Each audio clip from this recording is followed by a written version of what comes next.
Bien, y después una pequeña contextualización antes de entrar rápidamente en materia para no alargarnos demasiado. Se trata de un seminario de investigación de personalismo integral. El personalismo integral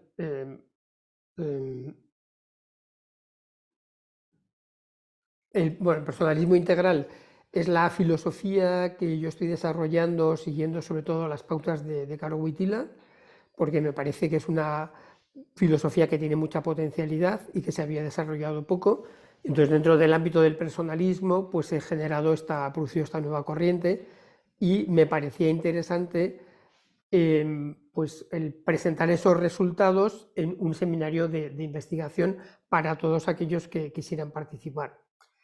El seminario se hace en el marco de las actividades de la Asociación Española de Personalismo, que muchos de los que estáis conectados conocéis perfectamente, pero otros quizás no. Estamos celebrando ya el 20 aniversario de la asociación y bien, pues tenéis esa en la página web de referencia en el caso de que queráis tener más información. Y entrando un poco ya en materia, porque se nos ha pasado ya un poco de tiempo peleándonos con, con los diferentes elementos técnicos, la idea de este seminario es eso, es presentar investigaciones en marcha sobre este tipo de personalismo. O sea, no es una presentación de personalismo en general, ¿vale? Tampoco es un seminario de investigación. Con eso lo que quiero decir es que es un seminario técnico, entonces no es un seminario introductorio al personalismo. Para eso hay otras opciones como el máster que presentaremos al acabar el seminario. Es un seminario técnico en el cual, por otro lado, también se hacen propuestas. O sea, no vamos... O sea, yo voy a presentar mi posición, pero tampoco vamos en general a ver como elementos cerrados, sino que es un seminario de investigación. De alguna manera, lo que yo vaya elaborando, las nuevas ideas que voy elaborando en relación al personalismo integral, aparecerán aquí y también está abierto a que otras personas que quieran, que estén realizando trabajos de investigación en torno al personalismo integral, pues puedan participar y presentar sus ponencias. El plazo de repetición, en principio, la idea es hacerlo un poco como cada 2 meses, porque cada mes es un poco excesivo, porque cuando ya acabas tienes que empezar a preparar el siguiente. Entonces, un poco no, el proyecto es hacerlo cada 2 meses. Bueno, de momento al empezar hemos visto que ha tenido muy buena acogida y esto es un poco el marco de presentación. Y en concreto, y entrando ya un poco en materia, lo que quería presentar en este primer seminario es en el ámbito de la reflexión sobre la ética desde el punto de vista del personalismo integral, es esta propuesta que yo he elaborando desde hace algunos años y que los que seáis alumnos de ética del máster o de la maestría pues ya tendréis alguna idea de ello, es una propuesta de, digamos, alternativa a la visión clásica de las fuentes de la moralidad. ¿Cuál es el contexto de este planteamiento? El contexto de este planteamiento es que en ética hay muchísimos elementos, es una teoría muy compleja, pero uno de los elementos que hay que decidir es cómo se determina la moralidad de una acción. Es decir, cuáles son los elementos que nos permiten llegar a saber si una acción es buena o una acción es mala, o cuál es la valoración moral de esa acción. Y es una cuestión bastante complicada porque, como en muchos temas filosóficos, se unen la objetividad y la subjetividad. O sea que, por un lado, queremos objetividad porque, de alguna manera, es posible decir, bueno, pues no hay ninguna objetividad moral y, por lo tanto, todo es relativo. Entonces, es una manera muy fácil de resolver el problema porque ya está cada uno que diga lo que quiera y punto. Pero, evidentemente, es una solución un poco problemática. Pero, por otro lado, tampoco podemos ir a una objetividad sin más, porque, sobre todo en la moral, el papel del sujeto es determinante. O sea, lo que tengo que saber o tengo que tener más o menos claro que lo que hago es bueno o es malo, porque si no lo sé, entonces, en ese sentido, pues la moralidad no existe como tal. Con lo cual, todas las soluciones de intentar establecer cómo determinar la moralidad de una acción se debaten en ese terreno entre lo subjetivo y lo objetivo, que siempre es un terreno bastante complicado. Bien, hay una perspectiva clásica que ha resuelto este tema desde siempre a través de la teoría de las fuentes de la moralidad. ¿Qué ocurre? Que esta teoría, que la voy a presentar ahora, ya desde hace tiempo que empecé a trabajar en ética, no me acababa de convencer, o sea, me parecía problemática, o en el fondo me parecía un poco inconsistente o, si se quiere, que presentaba algunos problemas. Y entonces, justo a través de las clases del máster y bueno, otros trabajos, he ido elaborando una propuesta alternativa. Bien, entonces el objetivo de esta sesión es, por un lado, presentar brevemente esta propuesta, la propuesta clásica, apuntar cuáles son sus problemas, lo cual es la parte más fácil, y luego proponer una solución alternativa, que eso es un poco lo que sería la parte original de todo este proyecto, ¿no? Bien. ¿De acuerdo? Entonces, con lo cual, lo primero, vamos a analizar este esquema de las fuentes de la moralidad.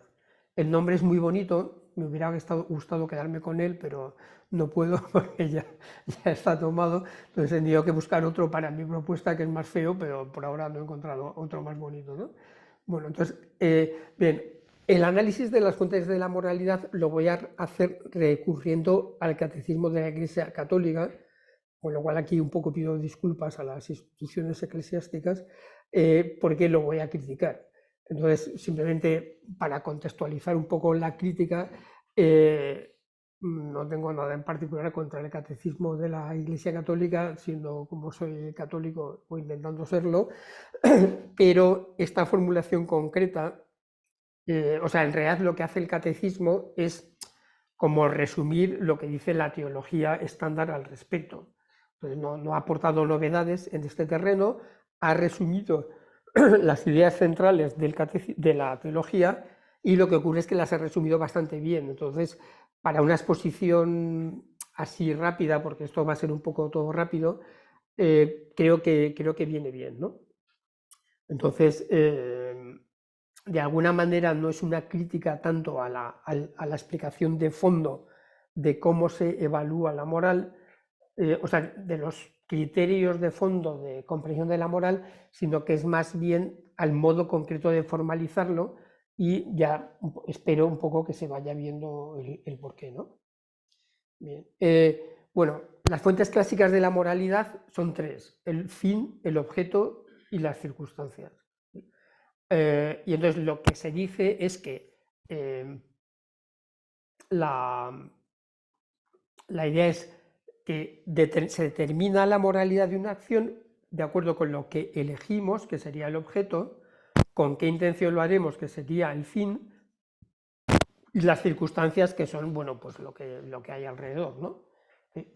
Dentro de estos tres puntos me voy a fijar en dos, que son el fin, el objeto y el fin, porque las circunstancias son un poco irrelevantes. O sea, quiero decir que no presentan ningún problema. Siempre elegimos en determinadas circunstancias y evidentemente eso hay que contarlo. Entonces, el asunto es qué es el objeto y qué es el fin, y si tiene sentido determinar la moralidad en torno a la idea del objeto y del fin, a las cuales podemos añadir las circunstancias, ¿no? Y para eso, ya digo, como me voy a usar los números del Catecismo de la Iglesia Católica, en el que se explica estas ideas que, como digo, sintetizan esos planteamientos de la moral clásica, de la teología moral, en torno al respecto, ¿no? Bien, entonces lo que dice el Catecismo de la obra es, perdón, el Catecismo de la Iglesia Católica es: el objeto elegido es un bien hacia el cual tiende deliberadamente la voluntad. Es la materia de un acto humano. O sea, aquí estamos definiendo el objeto, que es el objeto de una acción moral, es el bien hacia el cual tiende deliberadamente la voluntad.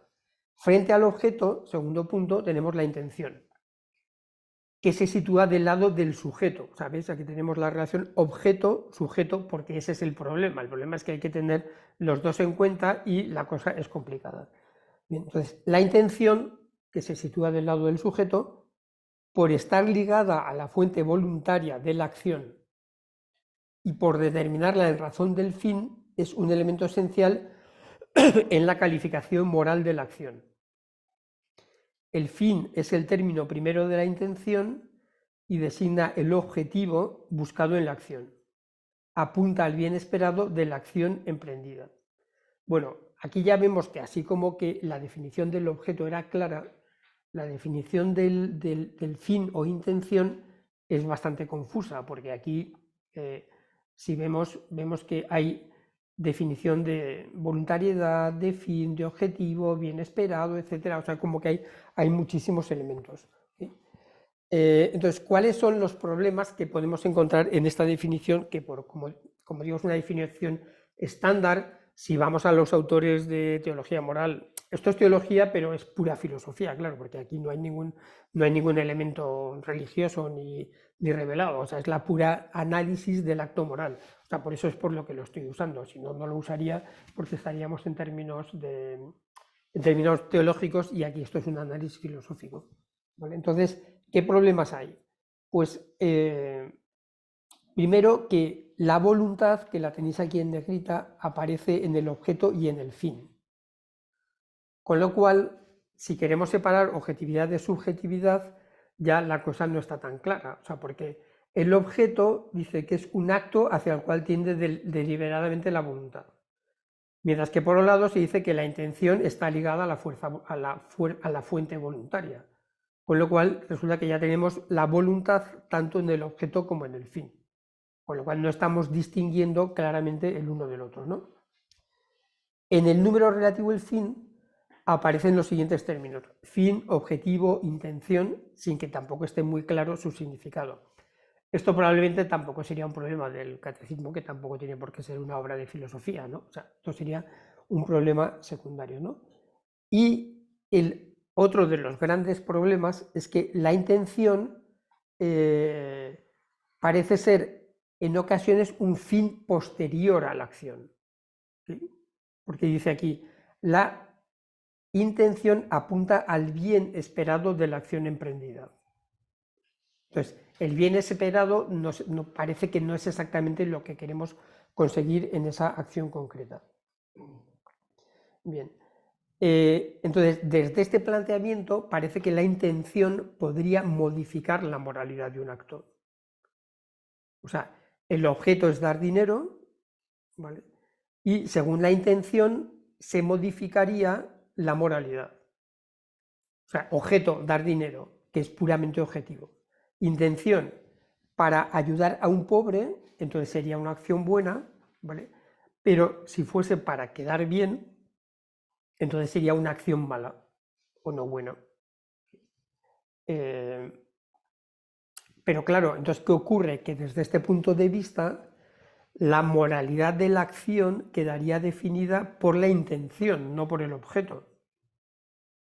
O sea, que con lo cual, por un lado, podría generar relativismo, o sea, porque al final sería, bueno, hay un objeto, ¿vale? Pero ese objeto no define la moralidad. La moralidad la define la intención. Y esto parece un poco que es lo que se puede derivar de aquí, porque, ¿vale? Claro, ¿qué ocurre? Que para evitar este problema, que es un problema que en principio me parece que es bastante fácil de ver, hay otro número del catecismo que dice: hay actos que por sí y en sí mismos, independientemente de las circunstancias y de las intenciones, son siempre gravemente ilícitos por razón de su objeto. Por ejemplo, la blasfemia, el perjurio, el homicidio y el adulterio. No está permitido hacer mal para obtener un bien. Claro, esto parece que resuelve el problema, pero en realidad no lo resuelve, sino que lo vuelve más complicado. ¿Por qué? Porque si esto es así, que significaría que la intención no es una fuente imprescindible de la moralidad.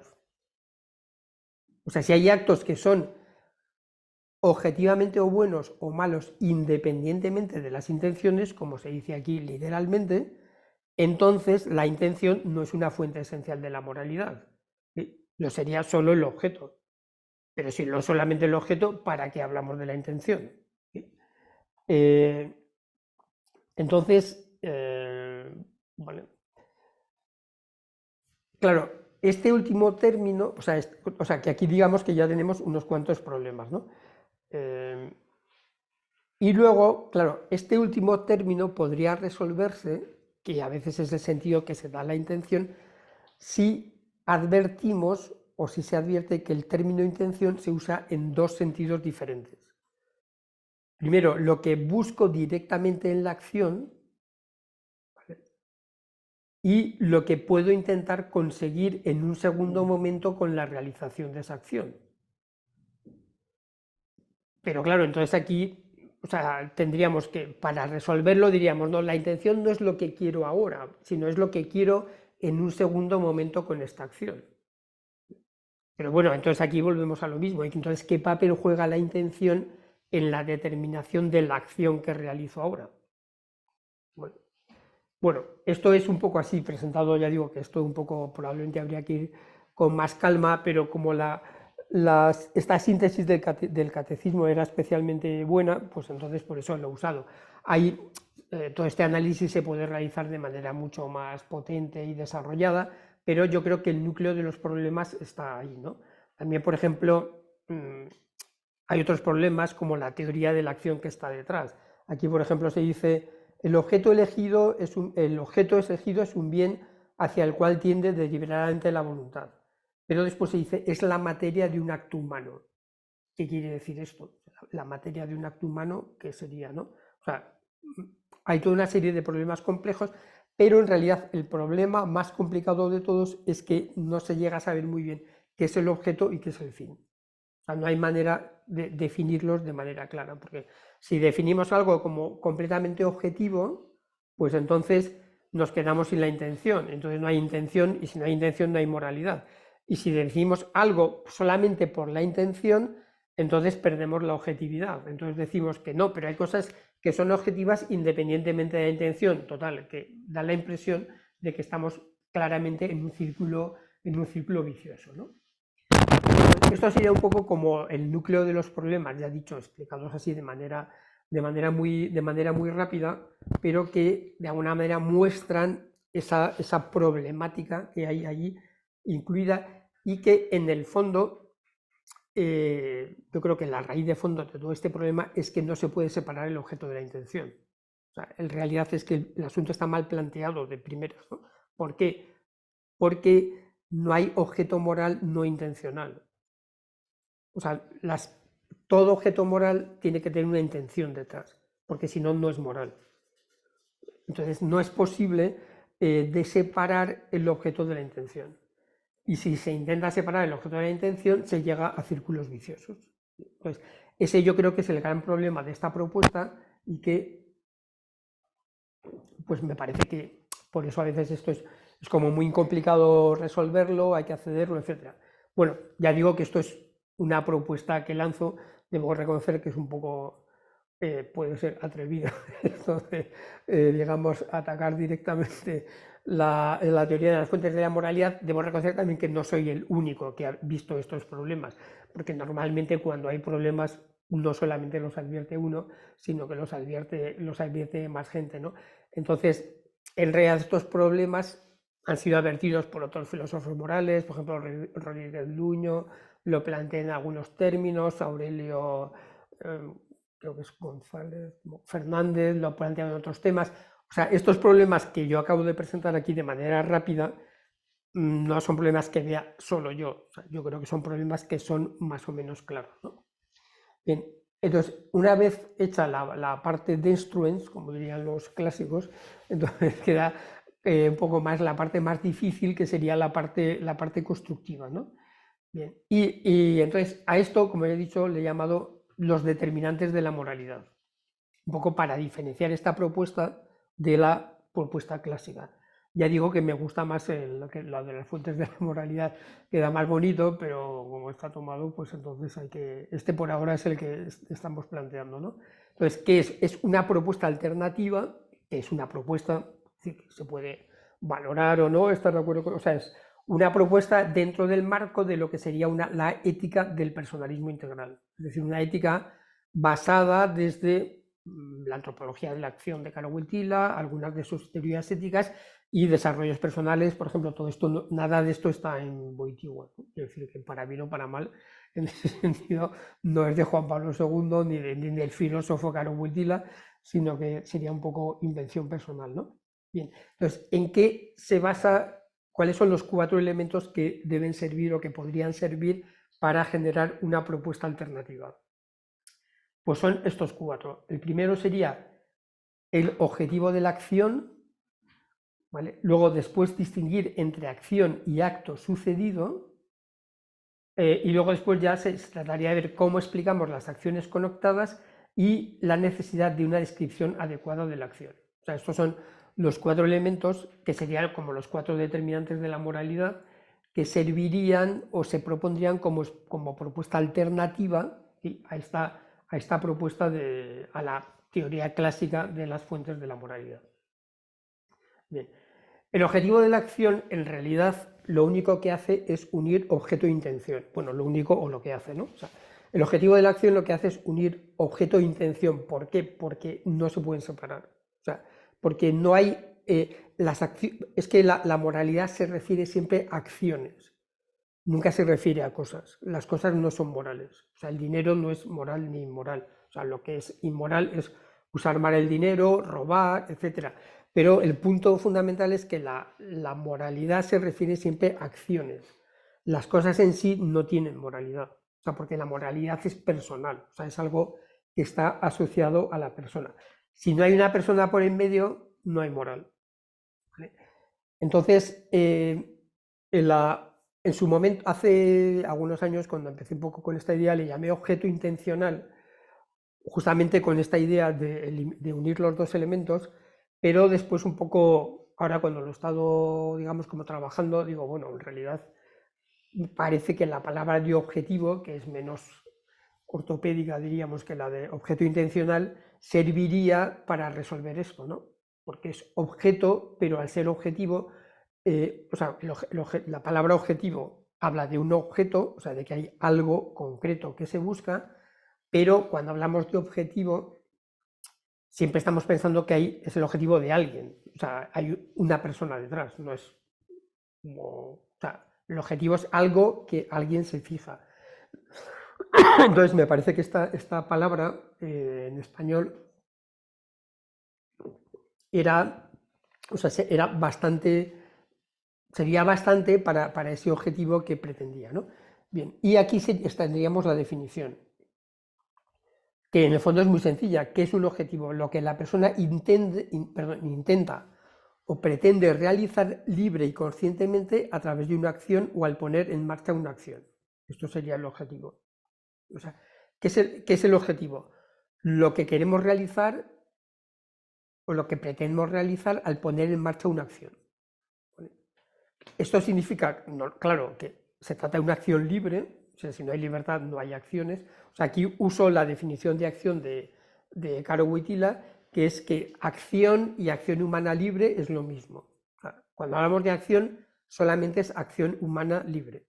El acto no lo usamos porque, digamos, en el ámbito del personalismo integral en general no se usan categorías metafísicas. Entonces sería acción es acción humana libre. Pero bueno, a veces conviene repetirlo para que quede claro. Entonces, el objetivo es lo que la persona pretende realizar al poner en marcha una acción. Sería simplemente eso, es decir, yo quiero realizar algo, intento realizar algo, y eso que intento realizar, ¿vale?, es lo que va a definir la moralidad de la acción, fundamentalmente, ¿no? Y aquí, como digo, estamos uniendo objeto y fin. O sea, porque el objeto es lo que yo quiero realizar, que eso es algo objetivo, que de alguna manera es independiente de mí, pero lo tengo que querer realizar. O sea, porque si no hay ese intento subjetivo, no hay acción moral, ni hay libertad.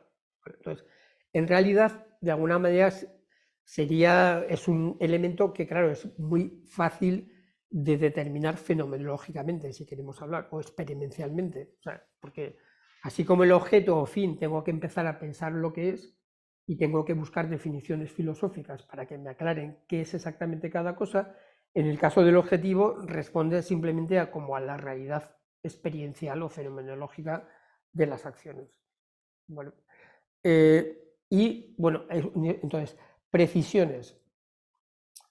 El objetivo requiere la intencionalidad explícita del sujeto, ¿vale? O sea, no hay objetivo sin intencionalidad. Entonces, aquí de alguna manera evitaríamos esos problemas que aparecían en la definición de fin y objeto, que se remitían el uno al otro, porque uno requería una cosa, el otro requería la otra, etc., ¿no? Entonces, aquí lo que tenemos es que el objetivo requiere la intencionalidad explícita del sujeto. Luego, otro punto importante, ¿vale?, es que el objetivo no es una intención externa que el sujeto aplica a una acción ya configurada, dándole el sentido que desea, sino el núcleo estructural de la acción que el sujeto realiza. Es decir, no es como, o sea, es decir, el objetivo define la acción real que yo voy a realizar. Y por lo tanto el objetivo es interno a la acción. O sea, lo que también permite evitar eso de, no, es que hago esto por otra cosa posterior. Bueno, pues eso es otra historia. Lo que se trata de ver es qué es lo que haces ahora. Y entonces, ¿y qué es lo que estás intentando hacer realmente ahora? Y entonces, esa intención define la acción. O sea, es la que determina la configuración explícita de la acción. Bien, otro punto sería que el objetivo tampoco debemos confundirlos con sentimientos, deseos, imaginaciones, elucubraciones mentales, etc. O sea, el sentimiento, el objetivo siempre está ligado a una acción libre. O sea, también dentro de la ética del personalismo integral es una ética de la acción. O sea, donde se dice moral es en la acción. Si hay acción hay moral, si no hay acción no hay moral. Puede haber muchas otras cosas, pero no hay moralidad. Entonces, si yo siento algo, si me lo imagino, etcétera, mientras yo no tome una decisión libre al respecto, no hay una acción moral ni un objetivo en este sentido estricto. ¿Vale? Pero puede haber acción, aunque no haya repercusiones explícitas de lo que yo decido. Si yo decido, pues voy a matar a fulanito, bueno, sería un caso un poco extremo, digamos, bueno, voy a no pagar Hacienda y tal, ahora que estamos en la época de recaudación del IRPF, o lo que sea, si yo tomo esa decisión ya he hecho un acto libre, aunque de momento no tenga repercusiones externas, ¿vale? Entonces, ok, entonces, bueno, aquí hay una ejemplificación, claro, es que la acción humana es complicadísima, o sea, claro, aquí la estamos un poco como simplificando mucho, tiene muchísimas fases, elementos, y para especificar un poco podríamos distinguir entre, por ejemplo, la decisión de robar y la acción de cometer un robo, que las podemos considerar en parte como acciones distintas. Acción 1, decido cometer un robo. Realice o no ese robo en el futuro, yo, si ya he tomado la decisión, ya he tomado una decisión moral, porque he tomado una decisión. Voy a realizar este robo. Bueno, luego puede que me arrepienta, o lo que sea, o vea que es muy difícil y lo deje de lado, o muchas posibilidades. Pero si yo ya he tomado la decisión, entonces he cometido una acción libre, que tiene un componente moral porque he definido un objetivo, robar, ¿no? Otra acción muy conectada, pero que la podemos considerar diferente, es si yo ya me empeño en cometer el robo. Digo, no, o sea, cometo un robo, ¿no? Entonces, la intencionalidad de la acción aquí es un poco diferente, pero bueno, pero está conectada con la anterior, es fruto de la anterior, pero de alguna manera podríamos distinguirlo. Lo que quiero decir es que el objetivo es lo que define en cada momento la acción que yo estoy realizando. ¿Vale? Bueno, eso es un poco. Luego, ya en el debate, etcétera, diálogo, pues ya me comentáis todo lo que, si os convence, no os convence, etcétera, o problemas que se ven. Bien, luego, un término también que he añadido o que he desarrollado es el de acto sucedido. ¿Por qué? Porque, claro, la acción, o sea, nosotros, ¿qué ocurre? Que a veces intentamos cosas, pero no nos salen, o a veces salen cosas que no queremos. Entonces, esto, claro, plantea un problema importante en la moralidad, es decir, hasta qué punto soy responsable yo de esto que ha sucedido.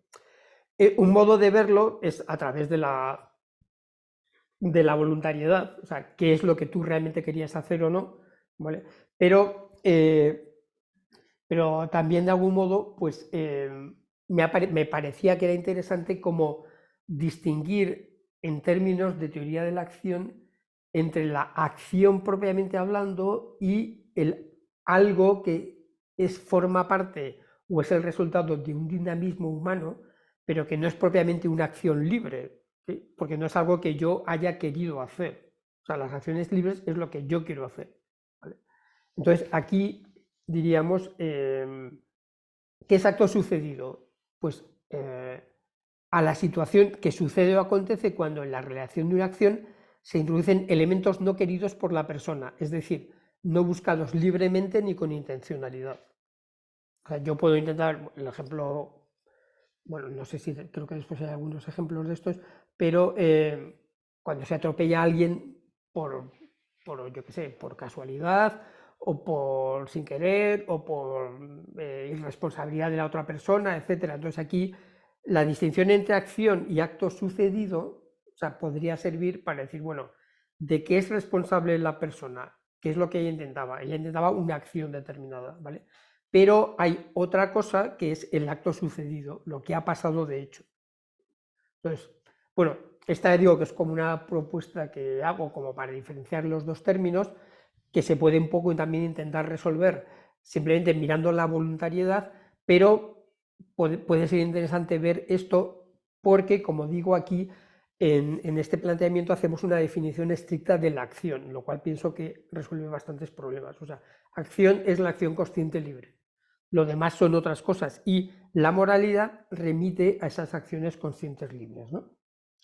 Bien, o sea, la idea es que, claro, nosotros siempre querríamos que la acción y el acto sucedido coincidieran, o sea, porque lo que queríamos que lo que intentamos es lo que se realizara, pero no siempre pasa así.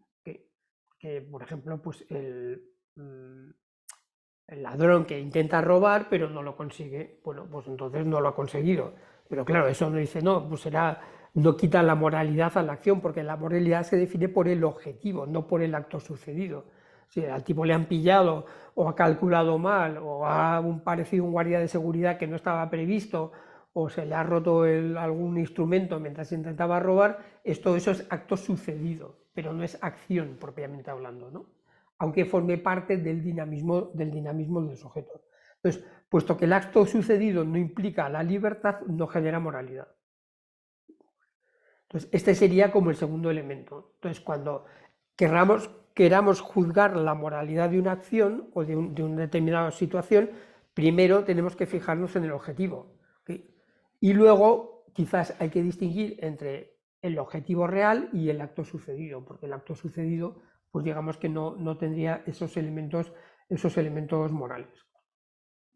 Bien, bueno, el tercer elemento es el objetivo de la acción y objetivos de acciones posteriores o distintas, ¿vale? Claro, aquí hay un elemento, luego lo voy a intentar ejemplificar mejor con un caso que es el que llamo caso Robin Hood, que sirve un poco para un poco intentar explicar todas estas cuestiones, ¿vale? Entonces, claro, la idea es que cuando veíamos que la intención podía cambiar la moralidad de una acción, o sea, eso nunca es así.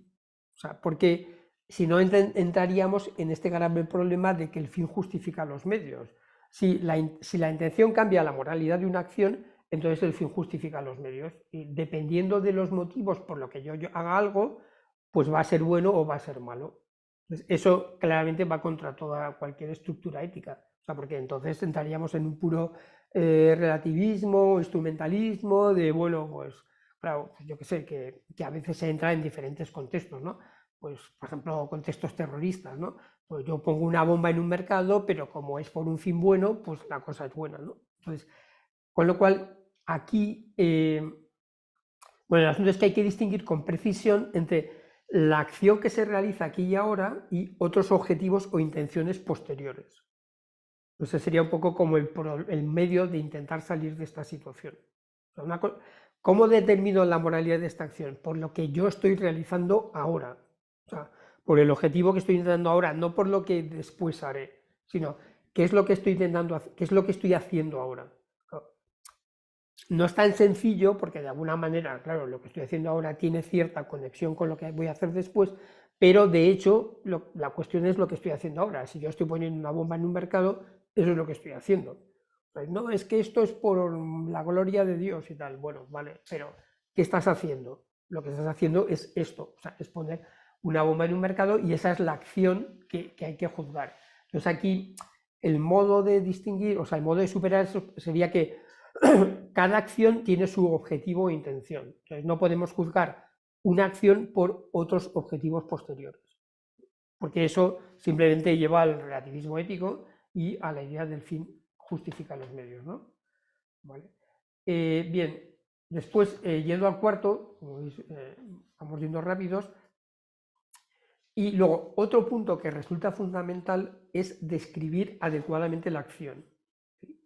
Esto en ética es muy importante, o sea, porque a veces si no se describen adecuadamente las acciones, es decir, lo que de hecho se está realizando, al final se realizan, se hacen, se valoran situaciones que no son reales o que no corresponden realmente a lo que ha sucedido. Entonces hay que estar atentos y decir, bueno, pero esta persona, ¿qué está realizando y sobre todo qué está queriendo realizar concretamente? Porque eso es lo que va a definir la moralidad de su acción. Otra cosa es, ahí entraríamos ya hasta todo el problema de la formación de la conciencia y tal, que sería otro tema distinto y que ahora mismo pues no nos va a poder entrar, aunque bueno, luego si hay alguna pregunta al respecto pues se puede presentar, ¿vale? Pero en el ámbito de la descripción y la descripción tiene que tener en cuenta la intención. O sea, eso es fundamental. No podemos describir una acción y darle un contenido moral sin determinar la intención. Porque si no hay intención, no hay moralidad. Entonces, este es el problema de buscar definir objetividad de acciones morales independientemente de intenciones. O sea, no hay objetividad moral independientemente de la intención. ¿Por qué? Porque yo tengo que querer realizar eso. Es que si no quiero realizarlo, no hay acción moral. ¿Vale? Entonces, en ese sentido es muy importante decir, bueno, a ver, esta persona cuando está realizando, ¿qué es lo que realmente quiere realizar? ¿Cuál es su objetivo realmente preciso? ¿Cuál es su objetivo definido? Ahí es donde, y eso es lo que, cosa que no siempre es sencillo, ¿no? ¿Por qué? Porque acciones exteriormente parecidas pueden tener objetivos muy diferentes y por ello son acciones humanas distintas. O sea, cómo la acción se define sobre todo por el objetivo, o sea, si yo no determino el objetivo, o sea, no voy a poder juzgar esa acción. Entonces, por ejemplo, dar un golpe a una persona de manera voluntaria o involuntaria. Son dos acciones diferentes. Sin embargo, externamente, esto pasa sobre todo en los partidos de fútbol, o sea, que tú dices, ¿le hizo falta o no le hizo falta? Pues a veces ni siquiera el VAR es capaz de saber si le tocó o no le tocó, si le tocó con intención o no le tocó con intención, etc. En este caso significaría que si le toca con intención es falta y si no, no es falta. ¿Por qué? Porque importa la intención, no simplemente el que choquen. Si los jugadores chocan porque chocan, pues claro, es diferente de que uno se vaya por el otro, o sea, entonces ahí por eso digo que no hay acciones humanas sin intencionalidad. Hay actos sucedidos y pasas por una esquina y el otro pasa también y te chocas, pues te chocaste, pero ahí no, es que viniste a por mí, como iba a por ti si no sabía que estabas detrás, ¿no? ¿Vale? Entonces ahí hay todos esos elementos. Perdón. Después, por ejemplo, atropellar a una persona de manera voluntaria e involuntaria, pues lo mismo. O sea, aquí es donde un poco serviría, o pienso que quizás podría servir, esa distinción entre acto sucedido y acción voluntaria. Entonces, si yo atropello el típico homicidio involuntario en derecho, no sé si hay algo de derecho, ¿no? Pues claro, no es lo mismo homicidio voluntario que homicidio involuntario. Entonces, en un caso se ha pretendido matar, en el otro caso no se ha matado por las circunstancias que sean, ¿no? Sí que ha habido una muerte, pero desde el punto de vista moral no es lo mismo, sino que es muy diferente, ¿no? Luego, el acto de dar dinero, que lo veíamos al principio, pues es, claro, dar dinero, yo puedo dar dinero como acto de caridad, como ayuda para quedar bien ante los que tengo al lado, porque todos han dado antes y yo no quiero ser el único que no saque dinero y todo el mundo me vea que no pienso soltar un duro. Pienso como dar dinero como por muestra de superioridad, ¿no? Pues venga, voy a meter aquí el billete de 50 euros para que todo el mundo vea que estoy forrado y tal. Entonces, claro, todas esas acciones son diferentes. Entonces, por eso aquí es donde son elementos que en sí externamente no se distinguen mucho. O sea, o puede que no seamos capaces de llegar a distinguirlas, pero como acción humana son acciones diferentes. Entonces, la valoración moral, en este caso, o sea, primero, iría a través del objetivo, es decir, ¿qué pretende esta acción, esta persona? Claro, a veces no hay manera de saberlo, eso es otra cuestión. Pero la moralidad iría, ¿qué pretende esta persona? ¿Vale? Y eso lo puedo intentar un poco saber a través de la descripción de la acción.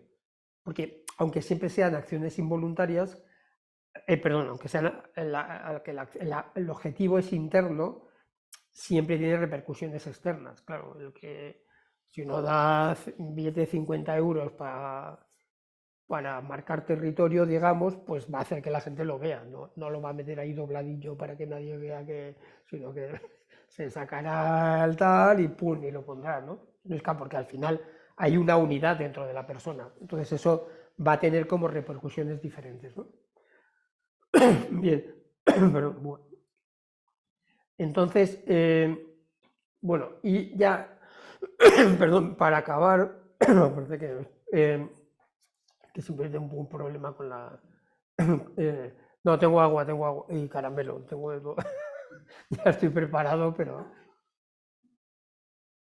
Bien, entonces quería presentar un caso, que es el caso de Robin Hood, en el que creo que de alguna manera se presentan varios de estos elementos. Entonces sería como ver en estas ideas así que hemos visto un poco de manera teórica, ya digo que todo muy rápido y estos problemas habría que analizarlo más, pero bueno, creo que la idea general se presenta, sería como es el caso de la acción de Robin Hood. Bueno, el problema que plantea Robin Hood claramente es la acción robar para dárselo a los pobres. ¿Esto es bueno o es malo?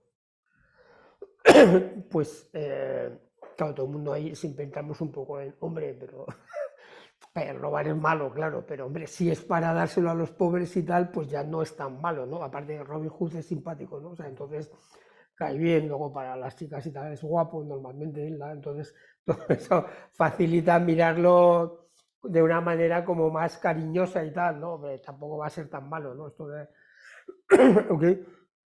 Pero, entonces, desde este punto de vista, o sea, utilizando algunas de las claves que he presentado antes, o sea, ¿qué tendríamos aquí? Bueno, lo primero que tendríamos es que habría que distinguir entre dos acciones diferentes.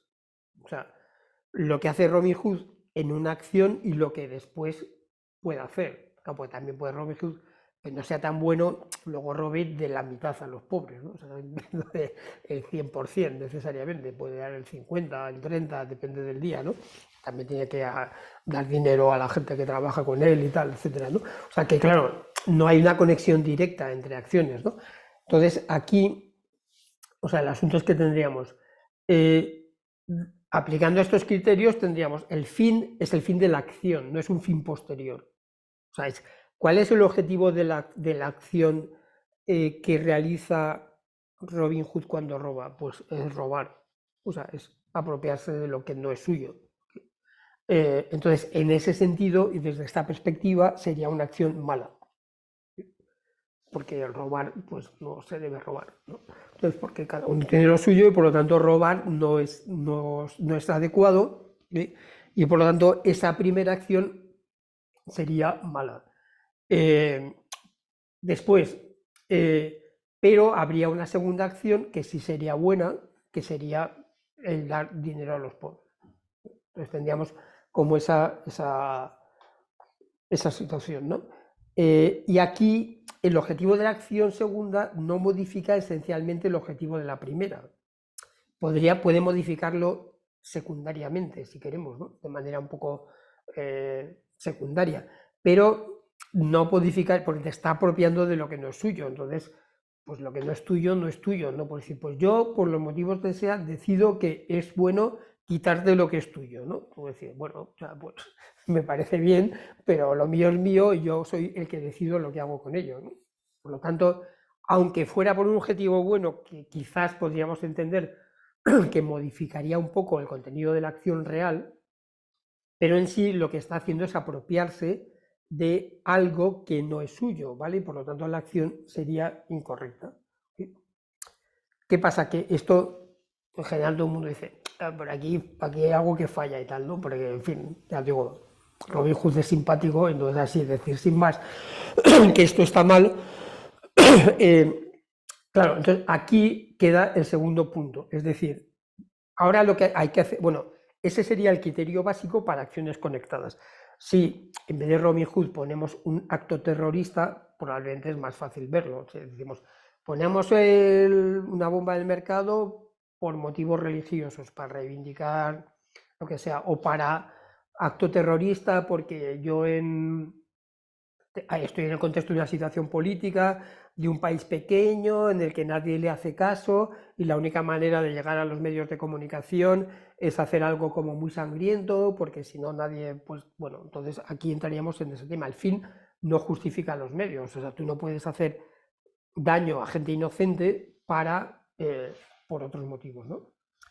Pero en el caso de Robin Hood, eh, el asunto que hay que hacer, porque de alguna manera uno, con el caso del terrorismo, probablemente uno se queda satisfecho con la respuesta, ¿vale? Pero con el caso de Robin Hood quizás no tanto, ¿no? Como diciendo, bueno, aquí esto no cuadra del todo, ¿no? Puede que sí, pero aquí entraríamos aplicando la idea de describir adecuadamente la acción. Porque, ¿qué es lo que está haciendo realmente Robin Hood? ¿Está robando o no está robando? O sea, esa es un poco la pregunta que hay que hacerse. Entonces, para eso ayuda la descripción precisa de la acción. Porque, ¿qué hace Robin Hood? ¿Vale? Entonces, ¿Robin Hood es el que roba o el que roba es el recaudador de impuestos?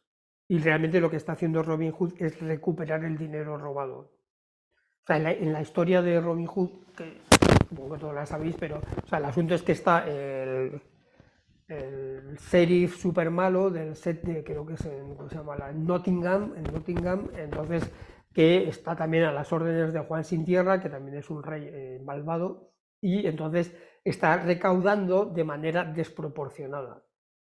Entonces, ha subido los impuestos de una manera exorbitada y entonces manda sus esbirros recaudadores para recaudar. Entonces, ¿qué es lo que hace Robin Hood? Lo que hace Robin Hood es recuperar el dinero de la recaudación, ¿vale? Y devolverlo a aquellos a los que se han recaudado. Claro, entonces, esto es lo que en el caso de esta historia concreta, ¿vale? Es lo que realiza Robin Hood, ¿vale? Yo creo que ya estoy acabando. En el caso, es lo que realiza Robin Hood. Entonces aquí el asunto que hay que plantearse es, en este caso de acciones conectadas, lo que hay que plantearse es, claro, ¿qué está haciendo exactamente Robin Hood? Porque eso es lo que nos va, digamos, a permitir realizar la valoración moral. O sea, claro, también podríamos decir, pues sí, Robin Hood lo roba sin más, en fin, o sea, dentro claro, de la moral hay muchísimas posibilidades, o sea, hay muchos elementos, hay muchos elementos variables, hay como muchísimas posibilidades, ¿vale? Pero aquí en este caso el asunto es que ese elemento de la descripción de la acción es el que nos permitiría generar una valoración moral diferente de la acción. O sea, porque en realidad es que en realidad Robin Hood no está robando. O sea, Robin Hood lo que está haciendo en realidad es quitarle el dinero al que lo ha adquirido de manera ilegal, ¿sí? Y devolverlo a la persona a las cuales es suyo. Entonces la primera acción no sería incorrecta. La primera acción sería incorrecta porque no es un robo. Entonces ahí, bueno, ahí ya entramos en las descripciones de la acción, ¿vale? O sea, también, claro, yo qué sé, otro caso similar no ya de acción conectada, sino de justificación de descripción de la acción, pues sería una familia que tiene hambre, necesidad total, y entonces pues roba dinero, roba comida, roba alimentación. Entonces, ¿está robando realmente? Pues aquí también pues, ya habría que describirlo, porque claro, cuando tú como de acuerdo con la, o sea, por ejemplo, la idea del destino universal de los bienes, en cierto sentido, de alguna manera todo el mundo requiere un cierto derecho de propiedad en situaciones extremas. ¿Vale? Pero bueno, eso ya sería otro caso. Aquí lo que quería hacer un poco sobre todo era plantear o sea, más o menos recopilando un poco, aunque creo que estaba claro lo que hemos dicho, pues hemos visto la teoría, todo de manera muy sintética, la teoría de las fuentes clásicas de la moralidad, fin y objeto y circunstancias, problemas que plantea, que quizás ahora, una vez visto el itinerario, se pueden como ver más claros, sería esa problemática, distinción entre objeto y fin, y la hemos intentado superar por esta idea de los 4 elementos de la acción. Bueno, más que 4 elementos de la acción, seríamos como 4 claves que permitirían analizar de un modo diferente la moralidad de las acciones. Claro, esto no es que vaya a resolver por ensalmo todas las problemáticas morales. Las problemáticas morales, en cuanto haya elementos difíciles, se van a mantener. Lo que ocurre es que sería como, en cierto sentido, más fácil resolverlo. Primero sería el objetivo de la acción, lo que se busca, donde tendríamos conectado objetivo, objeto y fin, que es un poco la clave del todo. Eso después distinguir entre acción y acto sucedido, o sea, lo que realmente pretendemos hacer y lo que pasa de hecho. Después, en acciones conectadas hay que separar las acciones. Una acción no se justifica por lo que se vaya después a hacer con el producto de esa acción, y la descripción adecuada de la acción, que debe incluir el objetivo. O sea, en el caso que vimos de dar dinero, pues claro, dar dinero es como algo indefinido, no hay un objetivo preciso definido. Es dar dinero con qué objetivo. O sea, para ayudar, para dar, entonces eso sería. Bien, pues esto era un poco la propuesta que quería hacer y entonces ahora